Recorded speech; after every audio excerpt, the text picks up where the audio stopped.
अस्सलाम वालेकुम व्यूअर्स, आज मैं अपनी इस वीडियो में आपको एक जगह की ज़ियारत करवाऊंगी जिसका नाम है जबल रहमत। लेकिन उससे पहले मेरे चैनल को लाइक एंड सब्सक्राइब करना आप बिल्कुल मत भूलिएगा।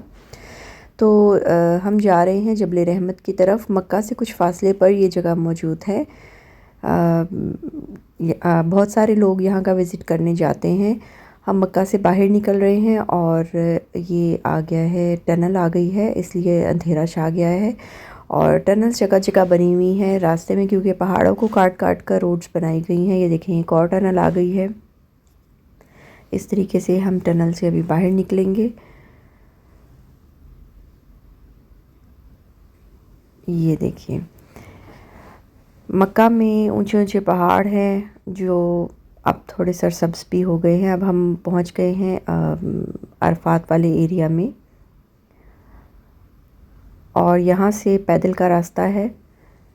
सड़क के दोनों तरफ मुख्तलिफ लोग हैं जो ये चीज़ें बेचते हैं। अबाई वग़ैरह, तस्बीहें और खजूरें, पानी और डिफरेंट चीज़ें हैं। लोग व्हीलचेयर्स पर भी यहाँ का विज़िट करते हैं।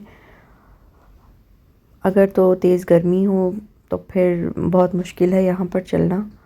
ये देखिए, दूर से इसका व्यू आपको पहाड़ी का नज़र आ रहा है। अब हम इसके करीब पहुँच गए हैं। हवा अच्छी चल रही थी और मौसम भी बेटर था, इसलिए बहुत ज़्यादा गर्मी नहीं फ़ील हो रही थी। लेकिन अगर आप गर्मियों में आएँ तो फिर आपको एक छतरी ज़रूर रखनी चाहिए अपने साथ। ये अब हम पहाड़ के ऊपर पहुंच गए हैं। पहाड़ के ऊपर जाने के लिए दो रास्ते हैं। एक तरफ सीढ़ियां बनाई गई हैं और दूसरी तरफ सीढ़ियां नहीं बनाई गई हैं। ऊपर से ये पूरा व्यू आ रहा है अरफात और मुज़दलिफ़ा का। यहाँ से खड़े होकर हवा भी बहुत अच्छी आती है और यह पूरा व्यू देख सकते हैं।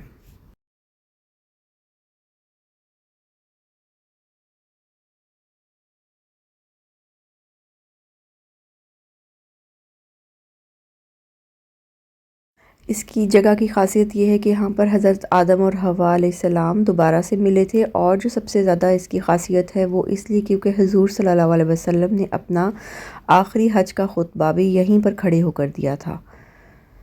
इस जगह से को इसलिए इतनी अहमियत हासिल है। लोग यहाँ पर नवाफिल भी अदा करते हैं, लेकिन ज़रूरी नहीं है। और यहाँ से आप अच्छा सा व्यू कर सकते हैं। आए, अपनी दुआएं मांगे, नवाफिल पढ़ना चाहते हैं ज़रूर पढ़ें। और यहाँ से हमने अब वापसी का सफ़र शुरू किया। इसी तरह की और वीडियोस भी मैं आपको ज़रूर दिखाऊंगी, लेकिन उसके लिए मेरे चैनल को लाइक एंड सब्सक्राइब करना मत भूलिएगा। अल्लाह हाफ़िज़।